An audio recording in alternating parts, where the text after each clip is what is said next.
Hola, ¿cómo están? Bueno, en este video vamos a ver algunos ejercicios, en particular vamos a ver el ejercicio de ramas, que es un ejercicio que está aplicado a árboles binarios, pero bien se puede aplicar a cualquier otro tipo de árbol de los que ya estuvimos viendo.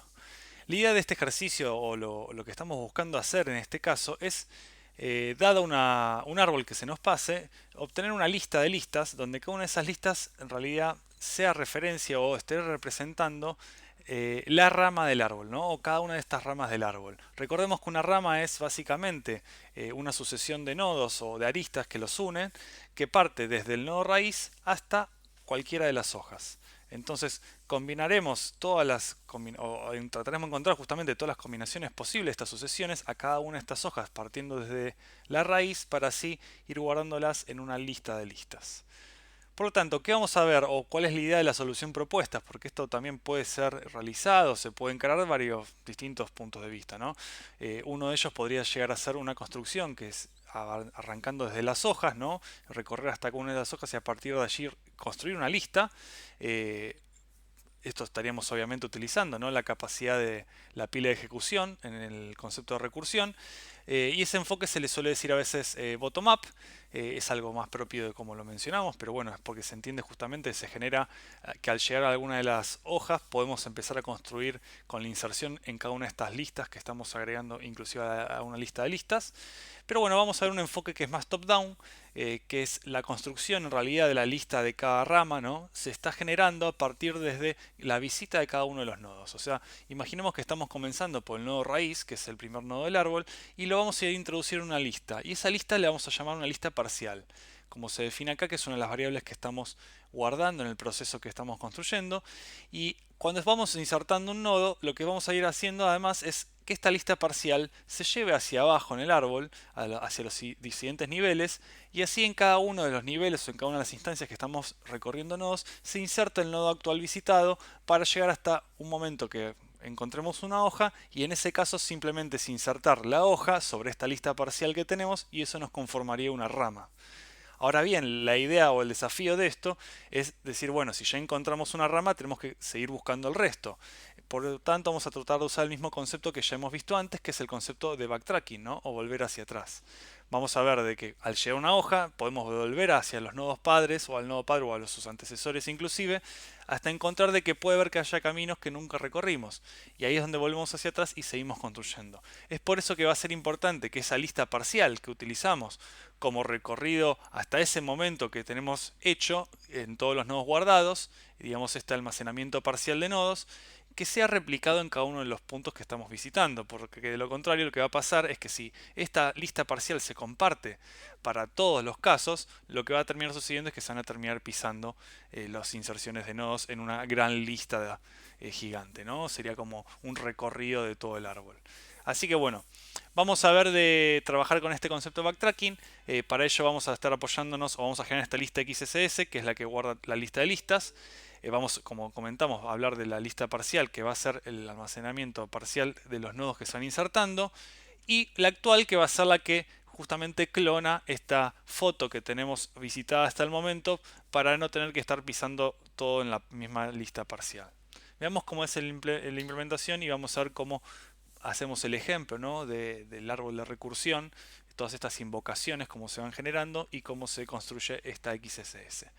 Para esto, esta sugerencia, ¿no?, de esta propuesta de implementación parte con dos procedimientos. Un procedimiento inicializador, que sería el de ramas, justamente el que vamos a proveer al usuario y a la usuaria para que lo utilice y lo consuma, donde simplemente la firma es obtener un árbol por valor, que va a ser el árbol justamente que vamos a recorrer, y por referencia la lista de listas, ¿no? En este caso la variable XSS, que la tenemos también en este caso representada como para poder ir viendo cómo se va construyendo. Luego lo que vamos a tener es la inicialización obviamente de esta XS como lista vacía. Este enfoque de alguna manera top-down que estamos haciendo justamente requiere que esta inicialización esté hecha porque vamos a estar insertando ramas a medida que las vamos recorriendo. Tiene una idea de esto de que es distinto a lo que veníamos haciendo quizás con recursión de pila clásico, más allá de que esto obviamente también es recursión de pila, pero bueno, es un enfoque distinto, ¿no? Una vez que tenemos la lista vacía XS, vamos a hacer una lista parcial vacía porque es justamente Recordemos, la lista parcial es la que nos va a permitir a nosotros saber cuántos nodos hemos recorrido hasta el momento, ¿no? Desde el nodo raíz. Por lo tanto, inicialmente no hemos recorrido ninguno, así que es una lista vacía. Y ahí directamente llamamos al ramas2. El ramas2 va a ser nuestro procedimiento recursivo, el cual se le pasa el árbol, se le pasa esta lista parcial y se le pasa la XSS para ir llenando. Vemos acá la firma, vamos a ver de que en realidad la firma la única que tiene por referencia es la XSS y la lista parcial no se modifica, o por lo menos pasa por valor, no nos interesa modificarla. Muy bien. Vamos ahora a las variables que vamos a utilizar en este procedimiento, pero básicamente la idea, por lo menos para ver inicialmente, es ver qué es lo que hace este procedimiento en su estructura, ¿no? Vamos a detectar que hay casos bases, y los casos bases en realidad son dos. Uno de los casos bases va a ser cuando llevemos algún árbol vacío. Tenemos acá árboles vacíos que están en grises. Justamente las hojas se caracterizan por tener dos árboles vacíos. Y tenemos el caso también particular donde tenemos como por ejemplo el nodo 8, donde tiene uno de sus subárboles que es vacío, que es el subárbol izquierdo, mientras que el derecho no.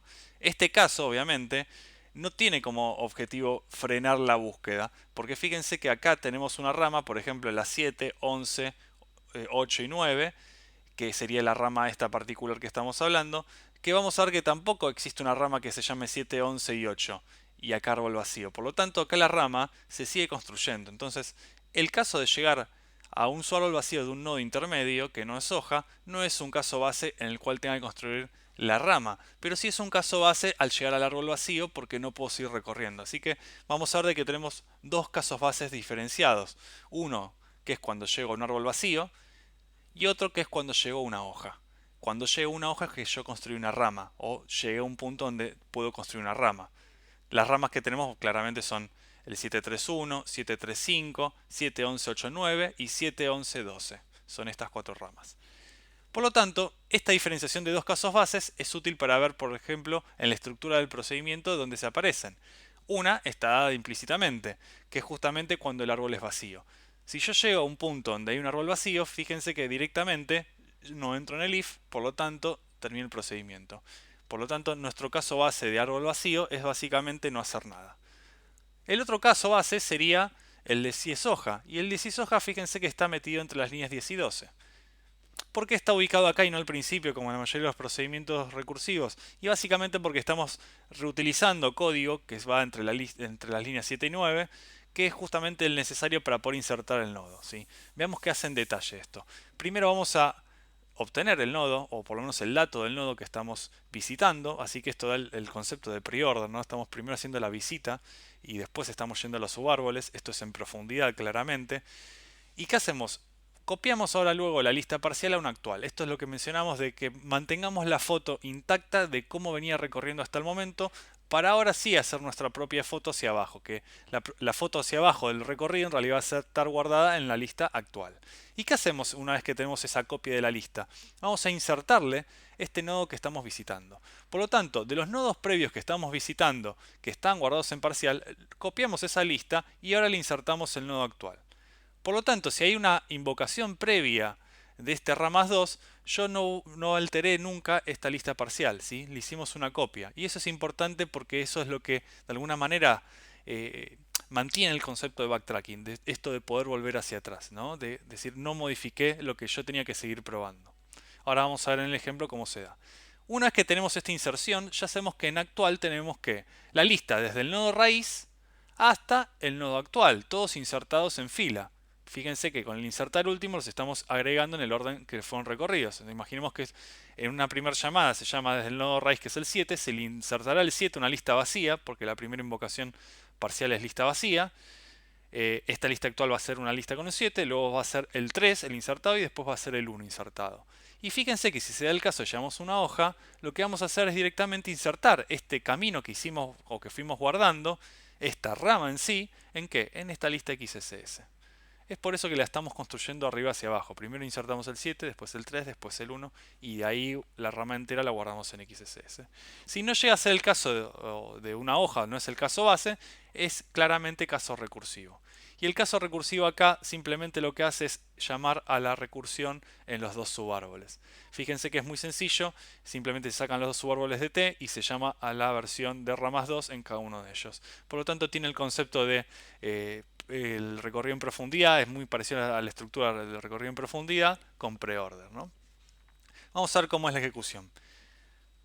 Arrancamos con un ramas 2, imaginemos que ya el ramas fue ejecutado y es en la línea 6 llamó al ramas 2, y el ramas 2 ¿con qué se va a llamar? Con el árbol t, en este caso t7 hace referencia no a la variable t, sino que hace referencia al nodo 7, ¿sí? Que tiene el dato 7, para que se dé una idea de cómo se está llamando acá, a dónde está apuntando t, y luego una lista parcial que es vacía, ¿sí? Acá estamos también ignorando la XSS porque básicamente la XSS la representamos acá, así que esto es más que una representación. Bueno, lista parcial, fíjense que está en azul, así podemos ayudarnos a ir viendo cómo se va cambiando las variables. Y lo que hacemos primero entonces va a ser justamente este proceso de la 7 a la 9. La línea 7 a 9, ¿qué hace? Inserta el nodo raíz o el nodo que estamos visitando en la lista que actual. ¿Y actual qué es? Actual es la copia de parcial, que en este caso es lista vacía, y se le insertó un 7. Por lo tanto, fíjense que actual, que está en verde, es totalmente distinta o independiente a la parcial que me llevo acá, que es lista vacía. Bueno, ¿qué va a pasar nuevamente? Como esto no es hoja, ¿qué va a hacer? Directamente va a sacar el subárbol izquierdo y el derecho y va a llamar primero a la línea 15 al ramas 2. ¿Con quién? Con el subárbol izquierdo. El subárbol izquierdo claramente es el subárbol que tiene como raíz al nodo 3. Por lo tanto, acá aparece el árbol con el nodo 3. Y fíjense que parcial, en realidad, para esta invocación, ¿quién va a ser? Es el actual del caso previo. O sea que si lo vamos a ver y lo tratamos de relacionar por cómo está generado acá, sería que este 7 que está acá está justamente pasado por, en realidad por valor a este punto o a esta invocación. Esa sería la idea que estamos haciendo en esta invocación. Bueno, ¿qué va a pasar ahora? ¿Qué va a suceder? Bueno, simplemente hacemos el mismo procedimiento. Lo que vamos a hacer es obtener el nodo que tenemos aquí, que es el nodo 3, y lo vamos a insertar ¿en qué? En la copia de parcial. Fíjense que en este caso, parcial es 7, o tiene un elemento solo que es el 7, ¿y qué hacemos? Vamos a copiarlo, por lo tanto el actual de esta versión va a tener un 7, y ahora le insertamos al final, porque es un insertar último, lo que aparece en la línea 9, el nodo 3. Por lo tanto, que actual de esta invocación tiene esta forma o este estado en este momento. Bueno, nuevamente procedimiento recursivo, estamos en instancia recursiva porque no es una hoja. ¿Y qué va a suceder? Sacamos los dos subárboles. En este caso primero va a llamar en la línea 15 al subárbol izquierdo, que es el nodo 1, el nodo raíz 1.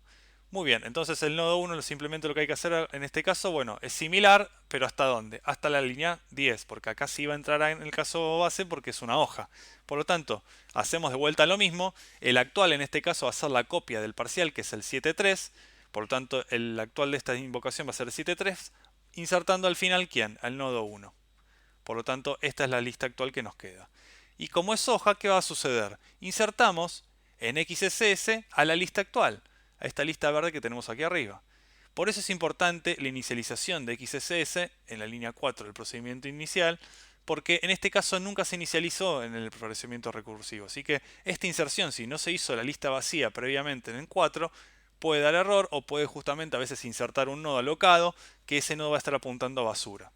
Por lo tanto es importante inicializar siempre el XSS. Fíjense que XSS ahora tiene la 731 agregada. Muy bien, termino el procedimiento porque ya después del si no simplemente termina. Por lo tanto, continúa ¿en dónde? Continúa en esta versión. Por lo tanto, nos falta visitar el árbol derecho, en la línea 16. La línea 16 es exactamente lo mismo, luego llama el ramas 2, el ramas 2 es exactamente lo mismo, va a entrar en caso base, entonces va a copiar la 7.3 a una actual, o sea, va a quedar la actual más el 5 al final. Entonces va a quedar la lista 735 como la actual, y esta, como es caso base, se va a insertar también en la XSS. Va a aparecer acá. Siempre se inserta al final, esto es por el orden que le queremos dar nosotros, este insertar último del 11 no es tan relevante, sí es relevante el orden de la línea 9, el insertar último de la actual, porque ahí sí estamos haciendo el orden relevante de la rama, ¿no? Que primero está el raíz, después está el intermedio y después está la hoja. En este caso no es tan relevante, podría haber sido un insertar y también hubiese funcionado, porque la verdad que no nos pide el enunciado que lo devolvamos en un orden específico. Muy bien, entonces lo que vamos ahora es continuar. y hacer el procedimiento, o volvemos atrás y vamos a ver que el procedimiento ramas 2 de esta invocación termina, porque ya no tiene más subárboles para hacer. Por eso se está marcando todos en rojo en este caso, porque ya los recorrimos y ya terminó el procedimiento de esta versión. Por lo tanto, ¿qué hacemos? Volvemos a esta instancia donde teníamos el ramas 2 inicial. El ramas 2 inicial había quedado pendiente en la línea 15. Ahora lo que hay que hacer es con la línea 16, hacia la derecha de este nodo raíz que era el 7. Por lo tanto, se llama con el nodo raíz 11, en este caso, que es su valor derecho de 7. ¿Y qué vamos a hacer? Ahora fíjense que estamos continuando con el parcial, que es 7. El parcial en este caso, el parcial en este caso de 7, en realidad parte del actual nuevamente que teníamos en ramas 2 inicial. Si yo no hubiese hecho esta copia, probablemente se hubiese arrastrado todos estos valores hacia atrás. Por lo tanto, es importante mantener esta copia cuando se vuelve hacia atrás. Fíjense que en este caso el actual pasa como parcial nuevamente y nunca fue modificado. Este actual de la línea 15 de la primera invocación es exactamente el mismo actual de la línea 16. ¿Por qué? Porque justamente los parciales se copian en cada una de las invocaciones sucesivas. En este caso hacemos lo mismo, copiamos este parcial que nos llegó y le agregamos el 11 al final. Por lo tanto, el actual de esta instancia va a ser el 711. ¿Y qué hacemos ahora? Vamos para un lado, que es primero el árbol izquierdo, pues entramos en caso recursivo en la línea 15. ¿Y qué hacemos? Llamamos con el nodo 8. Parcial pasa con el mismo que está acá, obviamente es la misma variable, pasa por valor. ¿Y qué hacemos? La clonamos y volvemos a agregar el 8 al final. Acá ya tenemos el 7, 11 y 8.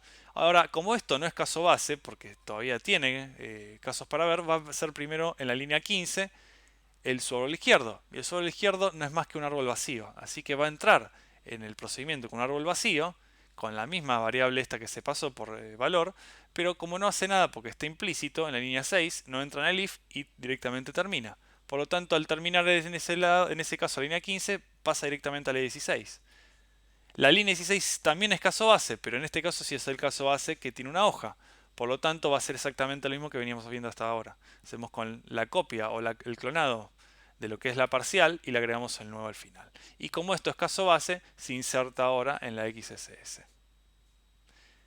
Termina el procedimiento, vuelve hacia atrás. El nodo 8 ya fue recorrido en sus dos lados, si se fijan, los dos lados, así que también terminó el procedimiento. Fíjense que estas destrucciones que yo hasta ahora no mencioné, pero cada vez que termina el procedimiento se destruyen estas listas verdes. Todas las listas verdes que vemos mencionadas acá se destruyen siempre que se hace un caso recursivo. ¿Cuándo es que no se destruyen estas listas verdes? Y acá es importante verlo. No se destruyen cuando se entra en el caso base. Fíjense que en la inserción de la hoja, cuando esa hoja se inserta el actual en XSS, el actual no se destruye. Porque en este caso el actual pasa a ser parte del XSS. Pero cuando sí es procedimiento recursivo y no entró en el caso base, ¿qué pasa? En esa instancia recursiva se tiene que destruir el actual, porque si no todas estas listas verdes que quedan intermedias, no en los casos bases, pero esta y esta van a quedar ahí en memoria tiradas. Por lo tanto es importante destruirlas. Bueno, termina el procedimiento, se pinta el 8 y se vuelve hacia atrás hacia el 11. ¿no? El 11 me quedó ahí colgado todavía en ejecución. Por lo tanto, vemos que la línea 16 tiene que ejecutar hacia la derecha. Por lo tanto, llamamos al ramas 2 con el árbol, con el nodo 12. Copiamos nuevamente este 7 y 11 y le agregamos el 2 al final. Esta es la actual última que se va a insertar, obviamente, en XSS. Terminó el procedimiento y como ya terminaron los recorridos de los árboles izquierdo y derecho de todos los casos recursivos, ya podemos dar por terminado el ejemplo del ejercicio de ramas.